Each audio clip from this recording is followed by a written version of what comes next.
자, 기무사의 계엄령 검토 이것 때문에 지금 논란이 촉발됐는데 언론의 취재 결과 기무사가 세월호에 대해서도 계속 정치적인 개입을 했다라는 정황이 드러나고 있습니다. 2014년 4월부터 6개월 동안 세월호 관련 보고서를 무려 156차례를 만들어냈다.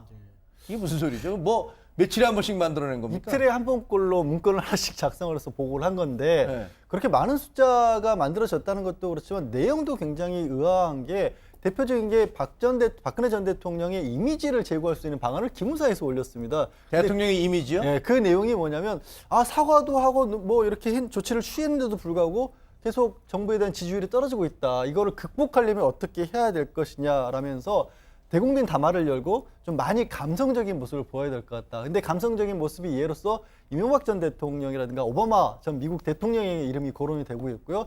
그다음에 이 전 대통령 같은 경우는 천안함 희생 장병들 이렇게 이름들 희생자 이름들 거명해가면서 조금 이제 안타까움을 자아내는 모습 같은 거 만들었지 않습니까? 그런 방안 한번 따라해 보자라는 것도 있었고 SNS를 통해서 여러 가지 홍보도 하고 또 한편 뭐 살아남은 희생자의 아이들에게 장학금 같은 걸 전달하는 그런 모습을 보여주게 되면 여성 대통령이 가진 모성애적 이미지를 살릴 수 있을 것이다. 그리고 그게 지지율 제고에 도움이 될 것이다라는 얘기인데 이게 기무사에서 만들 내용일까요? 근데 PI라는 건 Presidential Identity. 예. 이거는 원래 이제 예를 들면 그 홍보팀에서 하든가 뭐 이런 거는 할 수가 있을 텐데 저거를 기무사에서 만드는 건 정말 특이한 거죠. 예, 그렇습니다. 말씀하신 것처럼 저게 정말로 뭐 정무수석실이라든가 대통령 그 비서관실에서 만들어졌으면 그럴 수도 있다라고 할 수 있지만 기무사에서 저걸 만들었고 저런 문건들이 156건이나 만들어졌다는 거죠.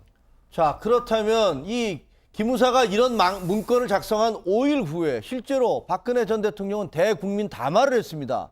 기억나시나요? 그 담화 장면 한번 보시죠. 마지막까지 승객들의 탈출을 돕다 생을 마감한 고 박지영, 김기호, 정한선님과 양대홍 사무장님, 민간 잠수사 고 이강욱님의 모습에서 대한민국의 희망을 봅니다. 저는 이런 분들이야말로 우리 시대의 진정한 영웅이라고 생각합니다. 자, 저게 5월 19일이었는데 그 박근혜 전 대통령이 눈물을 흘리면서 사람들의 이름을 이제 하나하나 호명을 하다 이제 눈물을 흘리는 그런 모습을 보셨는데 근데 지금 보면은 그 기무사가 작성한 문건대로 굉장히 정서적인 접근을 하고 사람의 이름을 하나하나 부르고 그 정서적인 접근을 넘어서서 이제 눈물까지 뭐 흘리는 저런 모습인데 저건 뭡니까? 그러면 정말로 각본대로 움직였다는 겁니까? 결과적으로 그렇게 된 셈인데 사실은 저 무렵에 기무사가 어떤 행동을 했나와 별개로 당 안팎에서도 대통령께서 저 세월호 유가족들 또 그 피해 가족들 이런 그 고통과 아픔을 마음으로 우러나서 끌어안는 그 모습을 보여달라. 모습이 아니라 그런 마음을 가져야 된다. 그 마음으로 이 일에 접근을 해야 된다. 그 관점을 가지고 이 일에 접근을 해야 된다는 이야기들이 많이 있었습니다. 근데 그걸 마음 먹으면 그런 마음이 가져지나요? 자기 마음이 움직여야지. 근데 이제 세월호 사건이 그 박근혜 정부에 굉장히 악재로 작용하게 된 게 초기부터 이 사건 초기 단계에서부터 대통령께서 그런 정말 모성의 여성으로서 감성으로서 그 아픔과 고통을 담아내는 이런 걸 보여주지 못하고 굉장히 이 문제를 정치적으로 부담스러워하면서 거리를 두려고 하고 축소하려고 하고 하는 경계하는 그런 쪽으로 접근하니까 거기서부터 모든 게 이제 첫 단추가 잘못 끼어졌고 저렇게 떨어진다는 말이 되게 많이 예, 있었어요. 또 저렇게 했는데도 불구하고 그 이후에 여러 가지 조치들이 저 마음에서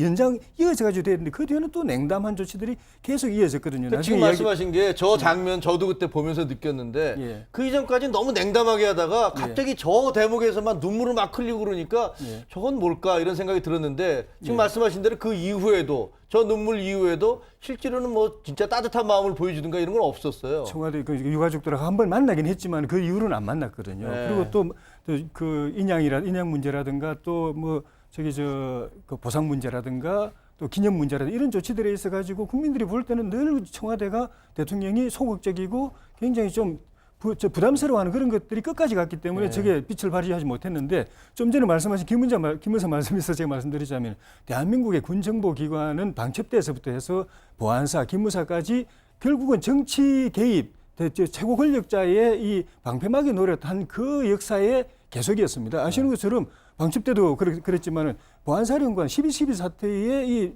본부가 그 보안사였고 보안사. 보안사령관을 대통령으로 모시는 과정이었지 않습니까? 결과적으로. 그렇죠. 그렇게 됐고 그 뒤에도 기무사가 선거에 당군 내에서 선거 개입하고 또 뭐 여러 가지 그 많은 그런 이제 정치 개입 사건들이 그 뒤에도 계속 벌어졌는데 보안사 기능은 군 안에 외부에 이제 간첩이 침투한다든가 기밀이 유출된다든가 또는 그 부패 비리가 저질러지는 걸 감시하는 게 있는데 결과적으로는 정권의 이 저 수호 기관으로 전락했는데 그것을 완전히 거리를 끊지 못하고 대통령만 바라보다 보니까 기무사가 하지 않아도 될 일에 저렇게 알겠습니다. 몰입하게 된 결과가 된 것 같습니다. 자, 뭐 나라